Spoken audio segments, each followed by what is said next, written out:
You guys, how you doing? It's been a while since I've done a tutorial. So today here, I am ya. We do not care. Let's see does your Inshot manga. Edit look like this?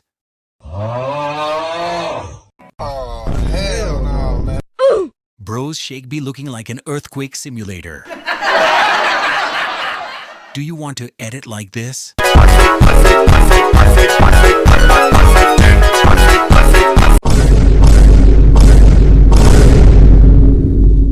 Then let's start.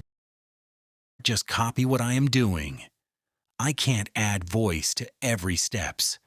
I ain't voiceovering 6-7 steps. I'm trying to survive. Bro wants a voiceover for every step, like I'm getting paid by the word.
Bruh.